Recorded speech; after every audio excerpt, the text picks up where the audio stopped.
파리 생제르맹 엘리케 감독은 프랑스 파리 생제르맹에서 개막하는 레알 소시에다드와의 유럽 축구 연맹 챔피언스리그 16강 1차전을 앞두고 경기 전 기자회견에 참석했습니다. 먼저 경기 플랜에 대해 이야기했는데요. 그것은 매우 간단합니다. 우리는 가능한 한 빨리 그들에게 공을 빼앗긴 후에 그것을 잃지 않도록 노력해야 할 것입니다. 레알 소시에다드는 대회에서 지금까지 가장 적은 골을 내준 팀 중 하나입니다. 그들은 상대를 쉽게 만들지 않고 공격적으로 압박합니다. 그들은 지난 시즌 결승전에 진출한 팀들 중 한 팀으로 진출한 최고의 팀 중 하나이며 분명히 매우 높은 수준으로 경기를 합니다.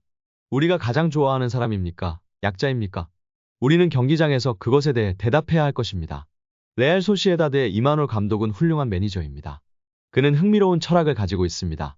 레알 소시에다드의 아카데미는 수많은 선수들을 배출하고 있고 구단은 합리적인 이적 사업을 하고 있습니다. 저는 그들을 축하하고 싶고 그들이 내일 경기를 잘하지 않기를 바랍니다. 라며 경기 플랜 및 상대 감독에 대해 발언했습니다. 이어 PSG의 선수단 및 음바페에 관해서 답변했는데요.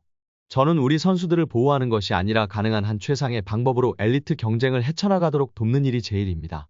우리는 시즌이 시작될 때부터 기다려온 가장 큰 경기들을 치르고 있는 시점에 와 있습니다. 그리고 그들에게 접근하는 가장 좋은 방법은 침착하게 경기를 준비하도록 안내하는 것입니다. 우리는 긴장하거나 부담감을 받고 있지 않습니다. 다만 열망할 뿐입니다. 우리는 챔스 우승 경험이 없기 때문에 압박감에 시달리고 있지 않습니다. 다만 열망을 가지고 경기에 임할 것입니다. 모든 선수들은 그들이 이 팀에 들어와서 시작할 수 있다는 것을 알고 있습니다. 감독으로서 그게 제 목표입니다. 저는 모든 사람들이 그들이 중요하고 경기장에서든 팀을 도울 수 있다는 것을 알아야 합니다. 둘 중 하나를 선택해야 하는 것은 단점이지만 선수단 내에서의 역동성은 긍정적이라며 선수단 내의 경쟁은 불가피하며 내일 경기에서도 어떠한 선수가 나올지 이야기하지 않는 모습이었습니다.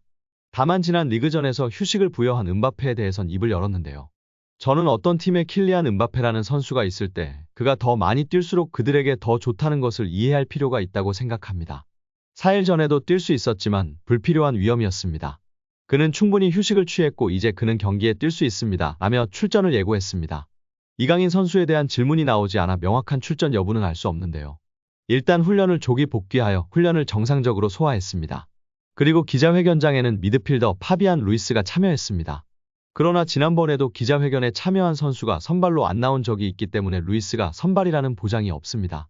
비티냐, 루이스, 에머리, 이강인, 우가르테 5명의 미드필더 중 3명이 선택받을 텐데요. 과연 엘리케 감독의 선택은 어떨까요? 현지 매체에서는 PSG 입장에선 최근의 상승세를 이어가는 것이 최우선 목표라며 전했는데요. PSG는 지난해 11월 이후 공식전 16경기 무패 행진을 질주하고 있습니다. 지난 11일 릴과의 리그 24라운드에선 음바페, 하키미, 에머리, 마르키뉴스, 돈나룸마 등을 벤치에 앉히고도 승리하며 선두 체제를 굳혔습니다. 다가오는 소시에다드전에선 음바페를 비롯한 주전 선수들의 출전이 예고돼 있습니다. 특히 음바페의 경우 가벼운 발목 부상으로 한 차례 휴식을 취했는데 추가적인 이탈 없이 출전 가능한 것으로 알려졌습니다.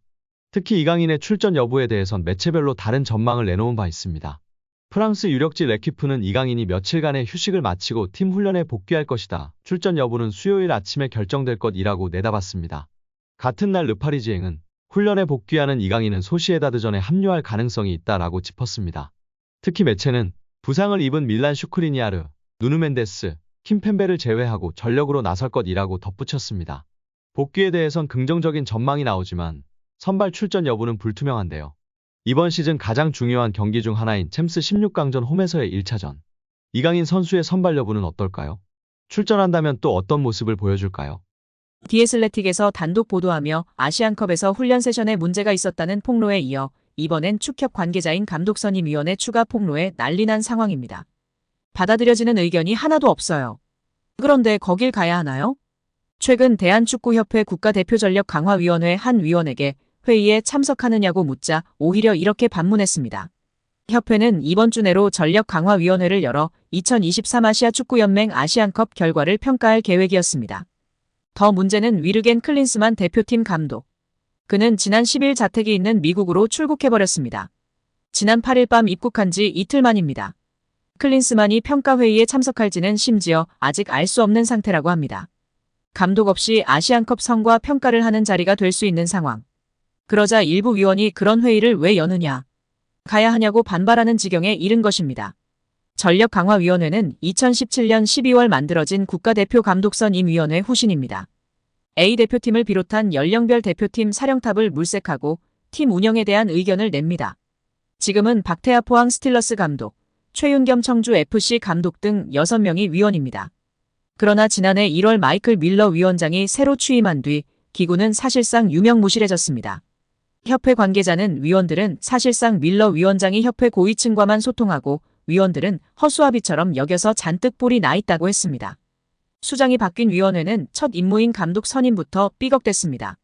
지난해 1월 25일 밀러 위원장이 취임한 뒤 대면 회의를 한 차례도 하지 않았습니다.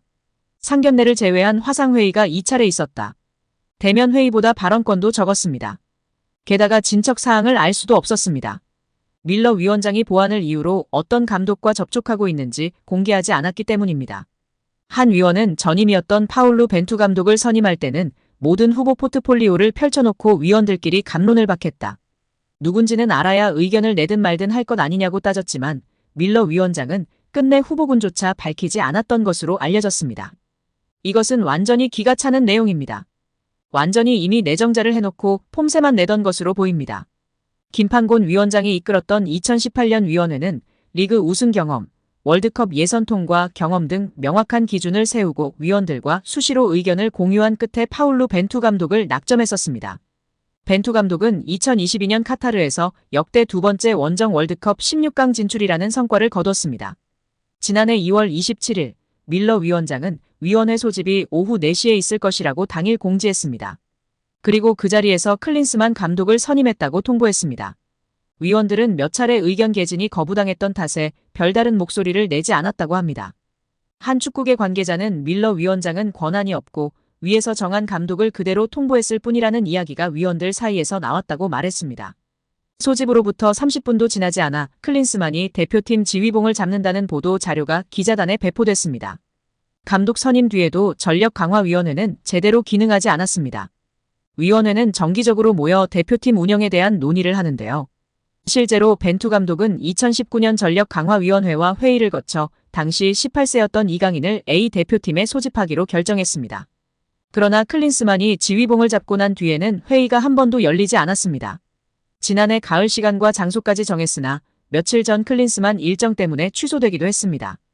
클린스만은 임기 내내 무전술이란 비판을 받으며 이번 아시안컵에서 장담했던 우승 목표 달성에 실패했습니다. 손흥민, 김민재, 황희찬, 이강인 등 유럽에서도 손꼽히는 선수들을 이끌고도 한 수 아래 상대와 매 경기 졸전을 펼쳤습니다. 대회가 끝나자 클린스만을 경질하라는 목소리가 높아졌습니다. 클린스만 감독 계약 기간은 북중미 월드컵까지 2년 4개월 남아 있습니다. 클린스만을 중도 교체하면 위약금으로 70억 원가량을 물어줘야 하는 것으로 알려졌습니다. 이러한 사실이 알려지자 축구팬들은 일제히 축구협회 회장 정몽규를 비난하고 있는데요. 정말 정몽규 축협회장은 김정은이나 다름이 없다며 비난하고 있습니다. 단독 행동으로 결정해버리고 무늬만 만들어 놓은 거지 완전 독재입니다. 밀러부터 위원회 자체가 허수아비 모양새였고 이미 자기가 단독으로 결정하고 내정하는 김정은과 다를 게 없는 모습입니다. 클린스만 경질과 더불어 정몽규 회장도 사퇴해야 할 것입니다. 오늘 영상은 여기까지입니다. 끝까지 시청해주셔서 감사합니다. 늘 건강하시고 더 좋은 영상으로 찾아뵙겠습니다. 구독과 좋아요도 잊지 마시고 부탁드립니다. 감사합니다.